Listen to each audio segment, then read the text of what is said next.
Seguimos acá, en este caso, ayer en el mismo Congreso se dio media sanción, se aprobó por parte de la Cámara de Diputados otro proyecto de ley que en este caso es la promoción del acceso al empleo formal para personas travestis, transexuales y transgénero, que se le puso el nombre de dos militantes trans históricas que son Diana Zacayán y Loana Berkins. Y para hablar de este tema vamos a hablar con otra activista trans, que ella es Florencia Guimaraes, que es de la agrupación Furia Traba, que tiene la casa Loana y Diana ahí en La Matanza, y que vamos a saludarla en esta noche. Florencia, Cristian y Pablo de acá de FEMO te hablan. ¿Cómo va?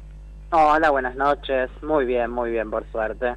¿Ayer estuviste ahí cerca del Congreso o lo seguiste de tu casa el tratamiento? Lo seguí desde casa con algunas compañeras. No estuve por cuestiones que tienen que ver con la pandemia, soy grupo de riesgo y todo lo demás. Claro. Bueno, estoy tratando de estar lo más posible, no salir realmente, ¿no? Pero lo seguimos con otras dos compañeras que conformamos el centro de día de la casa de Loana y Diana, así que estuvimos ahí muy expectantes, esperando y viendo qué es lo que iba a pasar, pero sobre todo también escuchando, ¿no?, a los diputados y diputadas, sus argumentos y cómo iban a tratar este proyecto de ley tan importante, histórico para nuestra comunidad.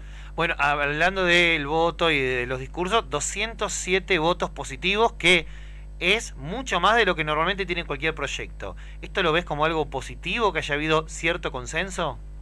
Sí, por supuesto. Lo veo como algo positivo, lo veo como algo que se debe a la lucha del movimiento político travesti trans, a nuestra lucha por la visibilización, que tiene que ver con tantísimos años de estar visibilizando todas las violencias que atravesamos. Entonces fue muy emocionante porque primero emociona terriblemente escuchar el nombre de nuestras dos compañeras y referentes trabas como Loana Berkins y Diana Zacayán dentro de ese recinto.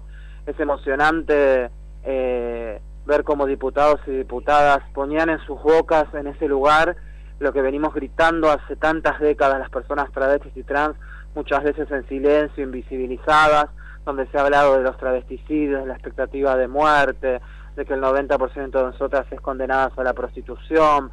Realmente fue un momento histórico, también desde lo simbólico, más allá de tener la media sanción, simbólicamente es importantísimo, ¿no?, que se pueda hablar de todo esto que venimos gritando, vuelvo a insistir, hace tantas décadas, por supuesto, que es maravilloso, a pesar de algunos discursos, por supuesto, mínimos de aquellas personas que votaron en contra, que no nos sorprenden porque siempre están estos sectores fundamentalistas de ultraderecha y que ni siquiera les interesó, por lo visto, leer un poco de todo lo que escribimos las trabas hace años, de los informes que generamos, y ni siquiera deben conocer una travesti y saber cuáles son las condiciones de vida que atravesamos. Claro, justamente eso te quería preguntar, estuviste dando ahí algunos punteo de las cuestiones por los cuales son importantes. Me acuerdo hace unos años que se discutió sobre una pensión para personas trans y hubo mucha discusión y en un momento era como, vamos, pero entiendan que el nivel,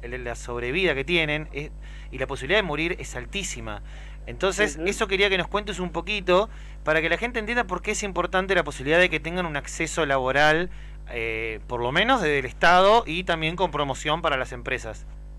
Sí, para las empresas y también que incentiva a la economía popular y a otras formas de organización económica que también podemos sostener las travestis a través de cooperativismo, emprendimientos personales o colectivos, ¿no? Con préstamos, ¿no? Préstamos a tasa baja, claro. Exacto, eso es importantísimo porque también visibiliza otras formas de organizarnos en la economía, y no solamente dentro del Estado o con los privados, sino cada quien también puede tener la elección de llevar adelante su trabajo. Claro. Venimos hace muchos años peleando contra todos estos discursos que son estigmatizantes, que son discriminatorios, prejuiciosos, ¿no?, y que siempre rondan con respecto a nuestra identidad, si merecemos o no, o por qué exigimos cupo laboral, ¿no?, y nos encontramos después con personajes que dicen, bueno, entonces me voy a hacer traba para que el Estado me pague, ¿no? Todo desde el desconocimiento, desde los discursos del odio, desde el no saber la realidad que atravesamos, de una expectativa de vida de 35 años de edad, que por supuesto este es un proyecto de ley de discriminación positiva que no debería existir, que todas las personas travestis y trans, todas las personas en general, deberíamos poder tener acceso a la educación, a la vivienda, a la salud y al trabajo. Pero esto no sucede, esto es concreto, es material, no es lo que pasa. Entonces, Diana Zacayán hace muchísimos años pensó en esta ley, que hoy es una ley nacional, teniendo en cuenta todas estas cuestiones y estas particularidades que nos atraviesan, ¿no? Porque después nos encontramos todo el tiempo con, bueno, ¿por qué hay que pagarles? ¿Por qué no hay que pagarles? No, estamos exigiendo lo que corresponde, estamos pidiendo oportunidades, estamos pidiendo y vamos a seguir exigiendo. Vos nombrabas esto de una pensión, es un proyecto que tenemos hace muchos años, que es una ley de reparación histórica. En la República Argentina, hasta no hace muchos años, las travestis íbamos presas por los códigos contravencionales, uno de ellos que era vestimenta inadecuada al sexo. Pasamos días, meses y meses encarceladas. El delito era ser travesti. Ahí estaba el propio Estado criminalizándonos, encarcelándonos, condenándonos a todo tipo de vejaciones, y no podíamos salir a la calle, solamente de noche, a escondidas en la clandestinidad.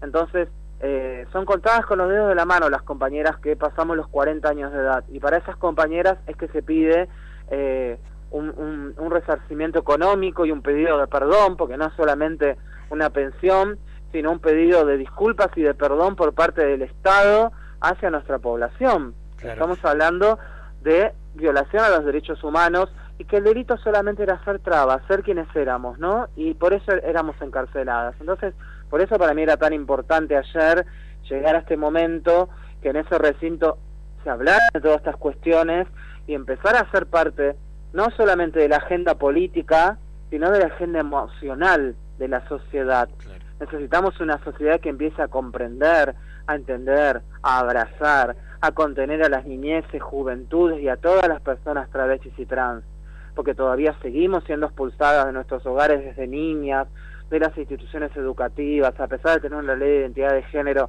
que no se cumple, que no se respeta, que hay resistencias, que el acceso a la salud es súper violento, porque nos sigue patologizando, porque no se respeta la ley de identidad de género y nos tratan con el nombre y los pronombres que se les da la gana, nos internan en las salas que no corresponden. Lo mismo ocurre en todos los lugares institucionales. Entonces, en hogares, hablando, imagino sí. También que, por ejemplo, los hogares, por ejemplo, para los hogares, para pasar la noche, gente en situación de calle también pasan estas cosas, y por eso ustedes tienen ese lugar, un hogar de día. Exactamente. Claro. Sucede en los paradores, en estos llamados paradores, en todos los lugares. Es binario, el parador es binario. Es binario, y aparte, más allá de binario, sabemos cómo funciona. Sí. Realmente es una cosa horrorosa, es un sistema espantoso, como lo son las cárceles, donde te revisan, donde sucede absolutamente de todo. Entonces necesitamos otro tipo de espacios. Y lo mismo también nos sucede, y nosotros abordamos mucho el tema del consumo problemático de sustancias psicoactivas, y sucede lo mismo. Claro. Los lugares que hay, cuando una persona quiere encarar un tratamiento, lo que fuese, para salir del consumo problemático, pasa lo mismo. Está pensado en binario, ¿no? Hay lugares para hombres y para mujeres. ¿Dónde claro. quedamos las travestis, no? Claro. Siempre bollando, siempre dando vueltas, terminamos en una esquina, durmiendo abajo de un puente. Entonces, de todo esto tenemos que hablar, para hablar no solamente de cupo laboral, sino de muchísimas leyes más que todavía nos hacen falta. Claro. Hablamos con Florencia Guimarães, es activista, militante e integrante, de Furia Traba. Y lo que te quería preguntar, porque me imagino que mucho se habrá discutido sobre, y sé que vos estás siempre en contra de la explotación sexual, y que esto es una posibilidad además para que muchas puedan salir a trabajar de otra cosa, porque quizás la gente no sabe, y es como una de las únicas salidas laborales que tienen. Exacto, el 90%, no solo en Argentina, sino el último informe de la Convención Interamericana de Derechos Humanos da muestra que el 90% de las feminidades travestis y trans en toda Latinoamérica, inclusive incluyeron Norteamérica, subsiste de la prostitución. Y esto no es por elección, sino porque somos arrojadas al sistema prostituyente. Entonces luchamos también por esas imposiciones, porque una cosa es hablar de una elección, y para tener una elección hay que tener un abanico de oportunidades, de posibilidades, partir todas las personas de la misma base, ¿no? Y esto no es lo que sucede, esto no es lo que sucede en las encuestas y en todos los trabajos que se han hecho cuando se les pregunta a las compañeras travestis y trans qué desean de su vida. Uno de los últimos se llama La Revolución de las Mariposas, del Ministerio Público de la Defensa. El 88% dijo lo mismo: lo único que deseo en mi vida es un trabajo. Entonces, de eso estamos hablando, cuando hablamos de las condiciones de vida, cuando hablamos que también en ese mismo informe da cuenta, y lo damos cuenta nosotros porque lo hemos vivido y atravesado, da cuenta que el 78% de las travestis fuimos arrojadas a la prostitución entre los 11 y 18 años de edad. Estamos hablando de niñas, claro, de jóvenes, viviendo en un mundo de adultos, subsistiendo a través del abuso y de todo tipo de violaciones a sus derechos para poder comer, para poder llenar la olla, para poder subsistir, ¿no? Entonces necesitamos no solamente la ley de cupo laboral, sino muchos más proyectos que tengan que ver con el acceso a derechos. Por eso hablo de la ley de reparación histórica, por eso nosotros desde Furia Traba, junto a la diputada Mónica Macha, hemos presentado un proyecto de ley de un programa de protección y asistencia a personas en situación de prostitución. Este año lo volvemos a presentar, estamos trabajando en él, porque necesitamos esa herramienta para que haya oportunidades. Quien desee salir del sistema prostituyente debe tener la oportunidad. Nuestro Estado, nuestra nación, como querramos decirle, es abolicionista en su constitución, claro, ha firmado tratados internacionales y no se cumplen, no se cumplen. Claro. Entonces estamos hablando simplemente de tener oportunidades, porque lo de ayer, por supuesto, que es un gran logro desde lo legal, pero claro, todavía no desde lo social. Claro. Falta mucho, porque las leyes las vamos conquistando, pero las culturas y las sociedades siempre van mucho más atrás, porque tenemos una ley de identidad de género hace 12 años y en los medios de comunicación siguen tratando a Tehuel de la Torre, quien seguimos buscando, con pronombres femeninos, siguen tratando a las travestis con pronombres masculinos, no se respetan nuestras identidades. Entonces sucede todo el tiempo esto, ¿no? Hay como una disputa entre lo legal y lo social cultural. Sí. Bueno, debe ser mucho más profundo el debate y la reflexión, porque de nada sirve una ley,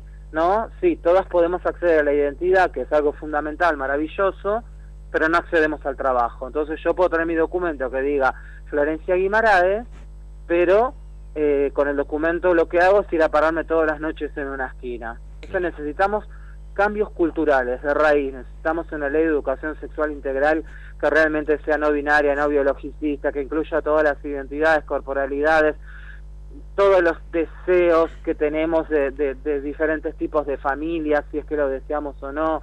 No, yo creo que vamos encaminándonos hacia eso, por supuesto, porque la fuerza que tenemos los movimientos populares, los transfeminismos, los feminismos y el movimiento político LGTBIQ es fuertísimo y no nos va a detener nadie.